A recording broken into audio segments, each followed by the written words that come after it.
아버지인데 돌아오실 줄 알고 그냥 이사를 가버린다? 그건 이상하잖아요. 네. 누가 봐도 이상하죠. 2008년 3월 대한민국 국민 모두를 분노와 공포로 몰아넣었던 사건이 있었습니다. 바로 경기도 안양에서 발생한 초등학생 납치, 토막살해 사건.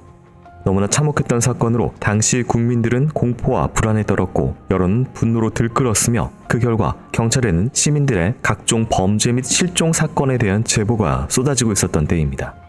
말도 마세요. 그 전에 비해서 신고 전화가 얼마나 많아졌는지 다 감당하지 못할 정도예요. 꺼림직한 사건에 대해 제보를 많이 해주고 계십니다. 사건 발생 이후 2개월이 지난 2008년 5월, 그날도 경찰서에는 수많은 실종 사건 제보가 폭주하고 있었습니다. 그런데 한 제보자로부터 이상한 이야기를 듣게 된 경찰. 그때가 1994년이었어요. 서울 동작구에 사는 60대 할아버지가 어느 순간 사라졌는데 그 후 나타나지도 않고 아무래도 이상해서요. 무려 14년 전 실종된 남성에 대한 제보가 들어온 것입니다. 사라진 남성은 실종 당시 64세 김씨. 경찰은 오랫동안 행방이 묘연했던 김씨에 대해 의문을 품고 그의 친구와 지인들을 상대로 탐문 수사를 시작했습니다. 혹시나 하는 범죄의 가능성을 두고 조사해봤는데 실종자에게 특별한 금전적인 문제나 원한 관계 등이 확인되지 않았습니다. 그런데 김씨의 지인들을 찾아가 탐문 수사를 하던 경찰은 한 가지 이상한 이야기를 듣게 됐습니다.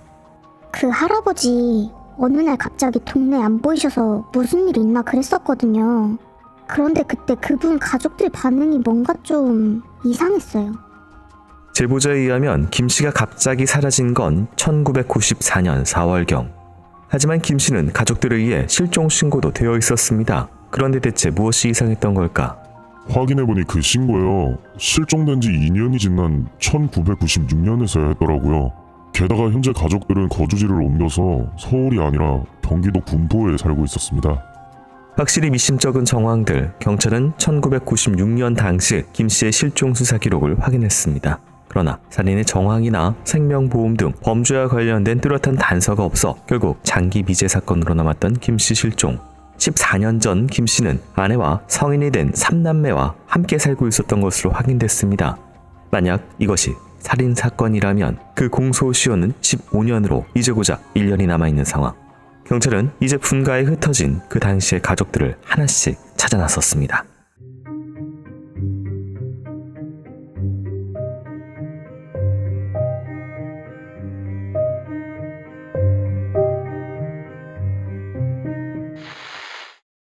안녕하세요. 이곳은 크라임, 저는 진행과 연출을 맡고 있는 김PD입니다. 여러분 반갑습니다. 날카롭고 정확한 분석으로 대한민국의 정의를 세우고 계시는 배상훈 프로파일러님 모십니다. 예, 안녕하세요. 배상훈입니다. 반갑습니다. 네, 반갑습니다. 크라임은 내게 꼭 필요한 보험만 남겨주는 보험솔루션 보험장터 함께합니다.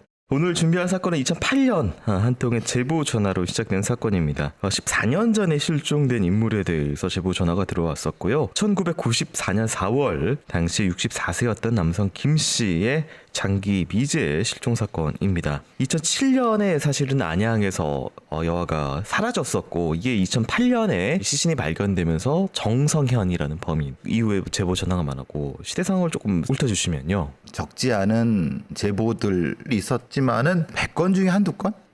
100건 중에 95건은 그냥 두려움과 공포심에 제보를 많이 한 부분도 있었고, 그러니까 실종됐던 아이들이 토막이 나서 발견이 됐기 때문에 그렇죠. 혹시 그때 실종됐던 그 사람도 뭐 살해된 거 아니야? 이런 국민적인 염려나 뭐 이런 것들이 많았던 것 같아요. 그렇죠. 근데 이제 사실 누가 실종됐는데 실제로 어디 살아있거나 아니면 가출을 했거나 아니면 아버지 피해 도망가거나 뭐 이런 경우가 많았던 거죠. 근데 분명한 거는 그 중에서도 강력범죄 관련성은 분명히 있었고 정성현 사건이 상당히 그런 여파를 준 건 맞는 거죠. 네. 그래서 당시 이제 제보 전화가 늘었고 그 중에 한 통이었는데요. 14년 전에 60대 남성이 사라졌습니다. 당시에는 뭐 특이한 범죄 소견이 없다고 판단돼서 덮어놨다라고 이렇게 얘기를 했는데 금전 관련돼서 보험 관련돼서 이런 부분은 뭐 딱히 없었고요. 근데 가족이 좀 늦게 신고를 했네요. 2년이나 지나서요. 발생한 건 1994년이잖아요. 94년이면은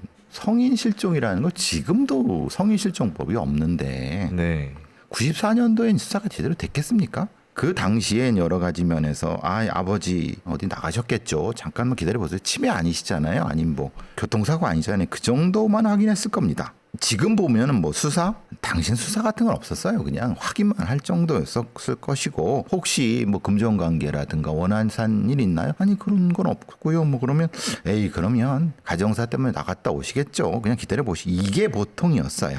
그거를 막 이렇게 수사를 들어가서 기록을 뒤져보고 이 정도까지는 안 했을 것이다라고 그냥 시대적으로 뭐 시대적으로 그렇고 경찰이들이 게을러서 그런 것이 아니라 전체적인 시대 상황이 그랬어요. 아시다시피 2008, 9년도에 강호순 사건이 벌어지면서 성희 실종에 대한 얘기가 본격적으로 나왔던 건데 네. 이건 또 그 이전 일이에요. 그 10년 전이고 네. 그다음 뭐 이춘재 뭐 처제 거의 그때 시대니까 그렇죠. 네. 이게 이 94년이면 화성연쇄살인, 이춘재 살인 사건의 뒷부분이었어요. 네. 그러니까 시대상이 참. 네. 그런데 이제 뭐 객관적으로 봤을 때 그 금전이나 원한 관계가 없는 이제 60대 남성이 갑자기 사라졌고 가족들은 2년간 실종 신고를 안 했다는 건 좀 분명히 뭔가 이상한. 그렇죠. 가족이 신고를 안 했다는 거는 문제가 있죠. 왜냐하면 이건 상속과도 연결되는 문제예요. 그리고 재산과도 문제인데 아버지가 돌아가시면 자식들이 다 가지니까 이거 아버지인데 돌아오실 줄 알고 그냥 이사를 가버린다? 근데 이웃한테 얘기도 하지 않고 그냥 가버렸다라고 하는 것은 누가 봐도 이상하죠. 왜냐면 이제 당시에 뭐 핸드폰도 없었던 시대이기 때문에 그러니까요. 뭐 이사를 가버리면 사실 찾기도 쉽지 않은. 물론 불가피하게 네. 이사하는 경우가 있어요. 네. 예를 들면 채권 채무가 있어갖고 그런 경우 있을 수 있죠. 근데 그러면 주변에 통장이라는 사람들한테 얘기는 해주거든요. 네. 우리 이사 가는데 우리 아버지 혹시 오시면 그러면 주변 사람들 얘기해 줄 거예요. 근데 그런 것도 없었잖아요. 한 가지 좀 이게 저는 이사가 예를 들어서 저희가 뭐 가족 내에 무슨 갈등이나 뭐 누군가 용의자 한 명이 있으면은 그 사람이 뭐 갑자기 사라지거나 아들이나 어머니나 딸이나 갑자기 한 명이 사라진다 이런 경우는 좀 있는데 가족이 통으로 이제 가버린 거는 그룹 같이 자꾸 느껴져가지고 이게 그러니까요. 네.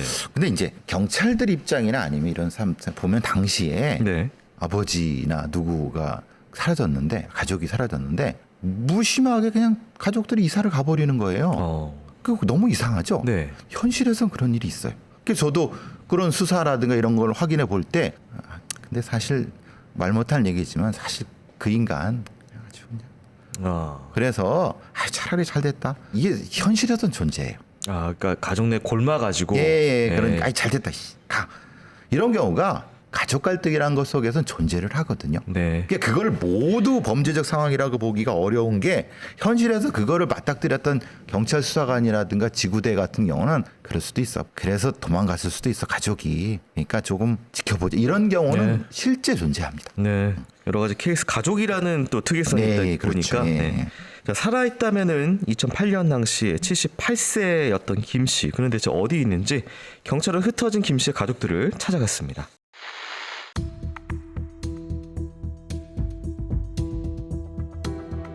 경찰은 어렵게 김 씨의 큰아들을 만났고 14년 전 아버지 김 씨의 실종 당시 상황에 대해서 물었습니다. 사실 처음에 아버지가 사라졌을 땐 그냥 단순히 가출했다고 생각했어요. 그래서 신고할 생각도 못했었고요. 아버지가 사라진 것에 대해 가족 모두 대수롭지 않게 여겼었다는 큰아들. 혹시 김 씨는 평소에도 자주 집을 비웠던 것일까? 그런데 그 당시 수사 기록을 보면 좀 이상한 부분이 있어요. 실종자의 주민등록이나 국민연금 수령 여부, 출입국 여부나 보험가입 여부 등 그 어떤 걸 확인해봐도 깨끗합니다. 아무 행적도 찾을 수 없어요. 가출로 보기엔 생존 반응이 전혀 없었던 김 씨의 행적. 말 그대로 증발하듯 사라진 김 씨를 당시 그의 친구였던 경찰관 최 씨도 발벗고 찾아 나섰지만 끝내 찾지 못했다고 했습니다. 그런데 김 씨의 실종 신고 당시 상황에서 수상한 점이 발견됐습니다. 김씨 아내 권씨 말입니다. 남편이 계속 안 보이니까 친척들이 김씨 어디 갔냐고 찾은 모양이에요. 그때 권씨가 미국에 갔다고 했대요. 그런데 김씨 친척들은 석연치 않은 거죠. 갑자기 미국에 왜 갔냐, 미국 간 게 맞냐 추궁하니까 그때서야 2차례에 걸쳐 신고를 했더라고요. 연락이 닿지 않는 남편이 걱정돼 신고한 것으론 보이지 않는 정황. 아내 권 씨의 알 수 없는 행동은 이뿐만이 아니었습니다. 남편 김 씨가 사라지고 약 1년이 지난 1995년 5월경 아내 권 씨는 평소 다니던 서울 성북구에 있는 절에 가서 매년 음력 5월 15일에 남편 김 씨에 대한 제사를 지내달라며 망축원을 작성했다는 겁니다. 좀 이상하죠. 뭐 아직 남편이 살았는지 죽었는지도 모르는데 제사부터 지낸다는 게 확인해보니까 실제로 그때부터 매년 4월 초파일에 죄를 올렸더라고요. 2006년에는 큰아들 또한 양평에 있는 절에 방문해 아버지인 김 씨를 위한 천도제를 올렸던 사실도 드러났습니다. 이미 김 씨의 가족들은 그의 죽음을 받아들이는 듯 보이는 상황. 엄마인 권 씨의 영향이 컸던 걸까? 경찰은 김 씨가 평소 어떤 사람이었는지를 조사했습니다. 김 씨는 젊었을 때 서울 각지에서 쌀가게나 고무신 가게 등을 운영하다가 돈을 조금씩 벌어 1994년 4월에는 상가 건물을 매입했습니다. 이후 특별한 직업 없이 그 임대보증금을 받아 생활해왔고요. 추가로 1991년 9월에는 경기도 군포의 아파트를 분양받으며 1994년 10월경 김 씨 명의로 소유권 이전 등기가 완료되어 현재까지 그의 재산으로 남아있는 상황이었습니다. 성실히 그리고 열심히 경제활동을 해온 것으로 보이는 김 씨. 그러나 놀랍게도 그의 이중적인 모습은 가정 안에서 발견됐습니다. 알고 보니 김 씨 젊었을 때부터 외도를 해왔더라고요. 이를 알고 아내 권 씨가 이혼을 요구했는데 당연히 받아주지 않았고 오히려 아내에게 반복적인 폭력을 행사해왔던 것으로 확인됐습니다. 외도도 모자라 아내에게 폭력과 행패를 부리는 악질적인 모습을 보였던 김 씨. 그렇다면 혹시 남편의 폭력을 이기지 못한 아내 권 씨가 김 씨를 세상에서 사라지게 만드는 데 관련된 건 아니었을까?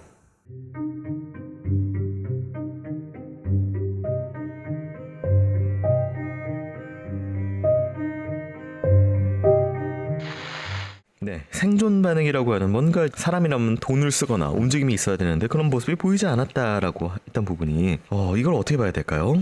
글쎄요, 이제 경찰 최 씨도 여러모로 찾았을 겁니다.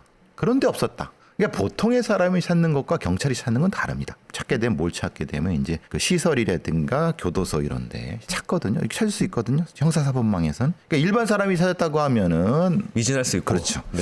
그러면 이건 되게 이상한 거죠.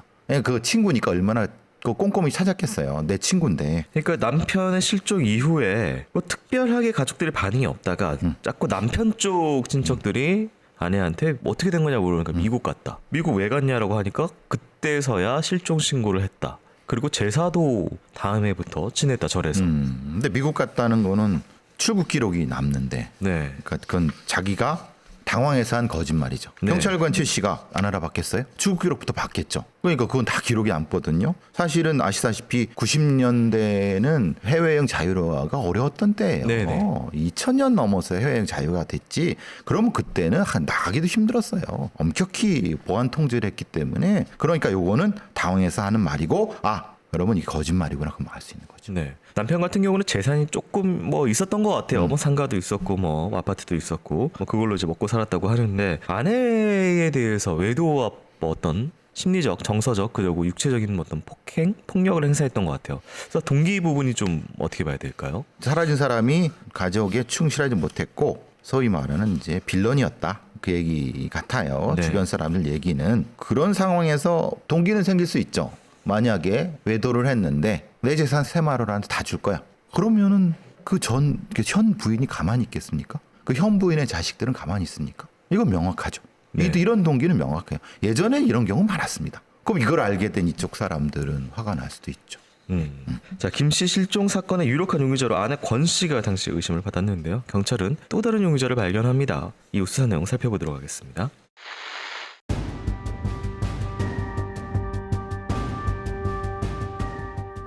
오랜 기간 아내 권 씨에게 폭력을 행사해왔던 남편 김 씨. 그런데 그의 폭력은 단순히 아내에게 국한된 것만은 아니었던 것으로 드러났습니다.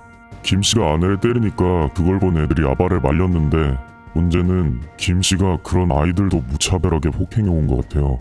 그 시간이 꽤 길었고 큰아들은 군대를 제대할 무렵까지 폭행을 당해왔던 것 같습니다. 실제로 당시 딸은 집안 상황에 지쳐 집을 나와 혼자 살고 있었고 그 집에는 아내 권 씨와 두 아들들 뿐이었습니다. 그런데 1994년 4월 자신들을 괴롭히던 김 씨가 어느 날 갑자기 사라졌는데도 가족들의 삶은 평온해 보이기는커녕 어딘가 점점 더 이상해져 갔습니다. 김 씨 실종 이후 큰아들과 아내 권 씨는 군포로 이사했고 막내 아들도 그때 독립했더라고요. 다들 새 삶을 살고자 했던 것 같은데 안타깝게도 잘 살진 못했던 것 같습니다. 실제로 일찍이 독립했던 딸은 우울증으로 정신과 치료를 받다가 2005년 이혼을 했고 막내 아들 역시 사업에 실패하며 막노동으로 생계를 이어갔던 것으로 확인됐습니다. 게다가 아내 권 씨 역시 중풍과 당뇨병에 시달리며 가족들 모두 피폐해진 삶을 살고 있었던 것. 큰아들 역시 상황이 그리 좋지 못했습니다. 당시 큰아들이 군대를 제대한 이후라 혈교양성한 청년이었거든요. 뭐든 할 수 있는 나이인데 군포로 이사간 후 안경점에 취직했다가 금방 관두고 2년 뒤에 결혼도 했었는데 고작 6개월 만에 혼인신고도 못한 채 이혼당했더라고요. 뿐만 아니라 큰아들은 잠잘 때 가위에 눌려 혼자서 잠을 이루지 못했고 결국 10년 넘게 술에 중독된 삶을 살아왔다고 했습니다. 대체 무엇이 이들을 이토록 황폐하게 만든 것일까? 경찰은 김씨 가족들에게 당시 아버지 실종 경위에 대한 구체적인 진술을 확보하려 했습니다. 그런데 가족들 간의 설명이 일관되지 않았습니다. 단순히 시간이 오래 지나서라고 하기엔 의심되는 부분이 너무 많은 상황. 결국 강도 높은 신문에 들어가자 슬슬 이야기가 나오기 시작했습니다. 사실 그때 큰형이 아버지가 가출했다고 말하긴 했었는데 집에 아버지 옷이 그대로 있었어요. 가출할 이유도 없고 그럴 뿐도 아니라서 가출한 건 아니라고 생각했었어요. 아버지가 가출했다고 들은 다음날 아버지도 없길래 오랜만에 본가에 갔는데 거실벽에 핏자국이 튄 걸 봤어요. 며칠 뒤에는 집에서 썩은 내가 나더라고요.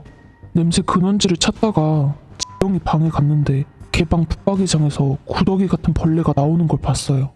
뿐만 아니라 김씨가 실종된 이후부터 큰아들이 자신의 방에서 잘 나오려고 하지 않았으며 살충제 같은 스프레이 약을 방에 자주 뿌리는 모습을 목격했다는 두 남매.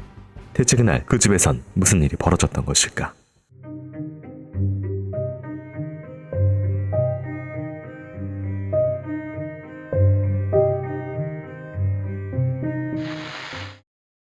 당시에 어머니에 대한 폭행뿐이 아니라 자식들에 대해서도 뭔가 무차별 폭행 뭐 이런 이야기도 있었고 심지어 뭐 성인이 된 이후까지 그런 이야기가 나옵니다. 그런데 또 이 이야기가 가족들이 맞지 않은 가운데 막내 아들하고 딸이 큰 형에 대한 미심쩍은 진술을 하기 시작해요. 이런 부분은 어떻게 봐야 될까요? 굉장히 심각한 폭력적인 아버지였어요. 근데 군대 제대할 때까지 군대 제대하면 20살, 20서너 살까지 맞았다고 하면은 그런 사람은 딱 죽기 좋습니다.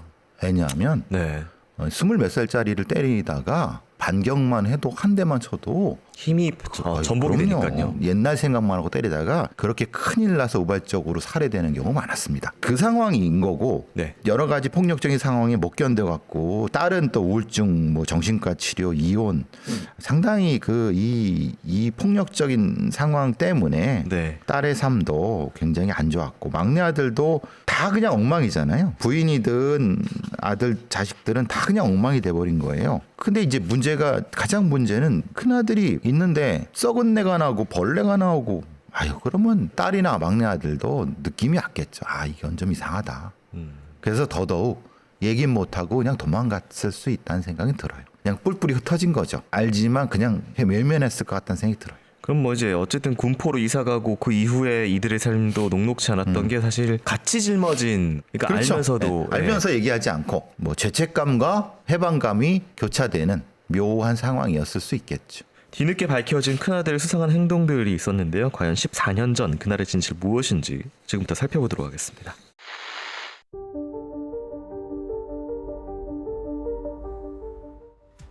경찰은 큰아들의 행동에 대한 의심을 품고 그의 주변 지인들을 찾아가 14년 전 그의 행동에 이상한 점은 없었는지 뒤늦은 탐문 수사를 진행했습니다. 그리고 한 친구에게서 놀라운 이야기를 듣게 되는데 기억나요. 그때 형이가 갑자기 전화가 왔는데 자기가 사람을 죽였으니까 그 시체 버리는 걸 도와달라는. 처음에는 뭐 장난인 줄 알고 걔네 집으로 갔었죠. 근데 걔가 진짜로 집에 배낭 2개를 가지고 와서 제 트렁크에 싣더라고요. 그 순간 심상치 않음을 느낀 친구는 도움을 거부하고 그대로 집에 돌아왔다고 진술했습니다. 사체 유기 범행 가담 지휘를 받았다는 명백한 증언을 확보한 경찰은 큰아들에 대한 체포영장을 발부했고 군포시 자택에서 그를 검거했습니다. 큰아들은 처음에 자신의 범행에 대해 함구했으나 10시간가량 이어진 끈질긴 설득 끝에 그날 이후 하루도 마음 편한 날이 없었다며 괴로운 표정으로 범행 일체를 자백했습니다. 그날 집에는 저랑 재영이 그리고 엄마 아빠가 함께 있었어요. 근데 이혼 문제로 아버지가 엄마를 또 괴롭히더라고요. 더 이상 보고만 있을 수 없어서 제가 아버지한테 막 대들었습니다. 그 모습이 보기 힘들다면서 동생이 엄마를 데리고 집을 나가 있었고요. 사건은 그때 발생했습니다. 아버지와 단둘이 남게 되자 두 사람의 싸움은 격해졌고 흥분을 가라앉히지 못한 김씨가 부엌에서 식칼을 들고 나와 큰아들을 향해 휘두르기 시작한 것.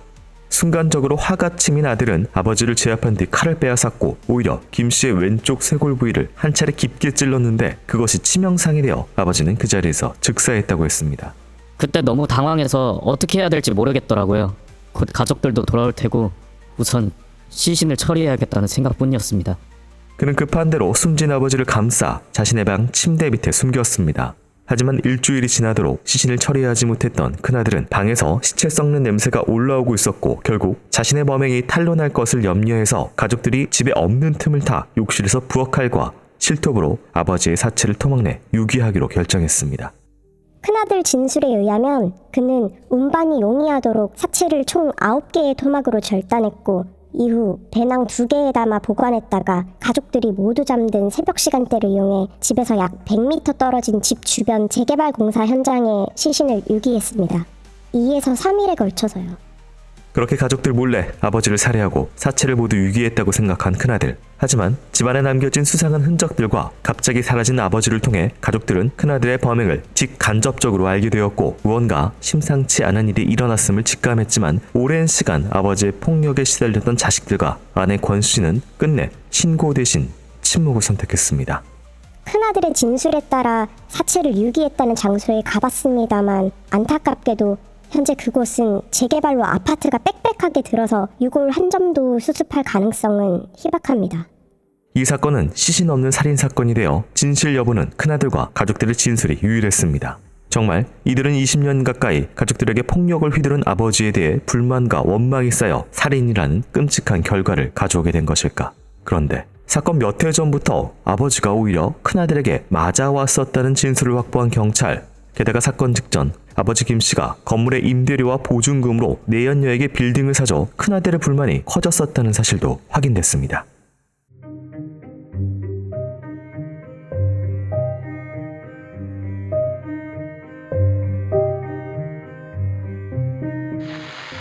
범행 관련돼서 재건축 단지에 토막 시신을 버려서 증거는 뭐 이미 없는 상황이고 진술만 있거든요. 당위성하고 어떤 일관성들은 어떻게 보실까요?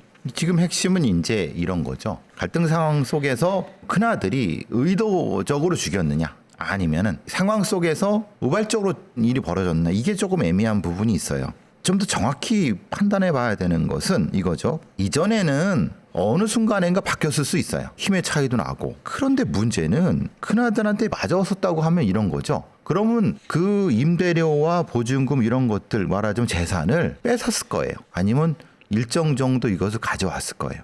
아들이. 요게 지금 객관적인 증거와 연결을 해야지 이게 맞는 거지. 여기서 말한 대로 건물의 임대료와 보증금을 내연자한테 빌딩을 사줬다.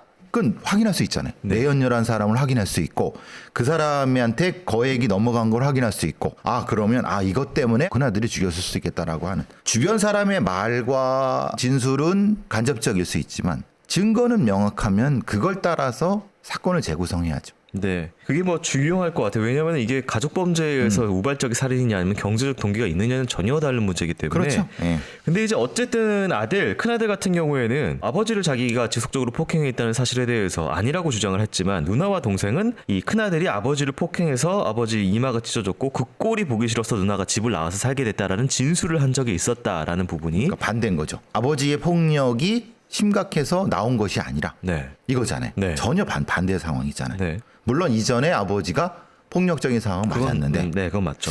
그러니까 이게 좀 정확히 해야 될 것 같아요.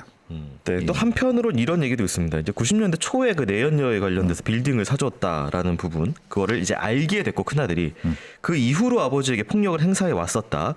그리고 이제 아버지 김 씨는 아들이 무서워서 방에서 못 나왔을 정도라는 이야기도 있었고 사건 벌어진 당일에도 어머니가 아닌 아버지가 참다 못해 이대로 못 산다라고 이혼을 요구하고 이에 분노한 큰아들과 아버지가 시비가 붙었다. 이런 한쪽의 주장이 또 있네요. 그러니까 시비를 붙은 건 맞죠. 네. 시비가 붙은 건 맞는데 누가 상황을 통제하고 있는가가 핵심이에요. 네. 그래야지 이게 어떤 범죄인지가 나오는 거죠. 네. 그렇다면 이제 재판은 어떻게 진행됐는지 살펴보기 전에요. 전하는 말씀 듣고 오도록 하겠습니다.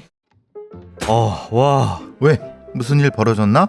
이게 되네요. 저희 방송 보시고 보험 장터로 상담하신 분이 기존 보험료 39만 원 정도에서 20만 원 정도 줄여서 19만 원 내시면서도 보장 항목이 넣으셨다네요. 김 PD, 자네를 보면 항상 이런 생각이 들어. 무슨 생각이요? 이 인간 싹 패구나. 인간에 대한 믿음이 없구나. 무슨 소리 하시는 거예요? 김 PD, 우리 광고주야. 믿어야지. 이게 실제 사례라고. 심지어 그분은 기존에 중증 질환인 뇌출혈, 급성 심근경색만 보장되다가 보장 항목이 경증 질환인 뇌동맥류와 협심증까지 보장을 확대받았다고. 와, 보험료가 줄면서 보장까지 늘었다고요? 1대1 상담을 통해서 보험료는 팍팍 줄이고 보장은 쫙쫙 늘려준다고. 번호가 뭐죠? 1544-5788. 자세한 건 더보기 눌러보라고.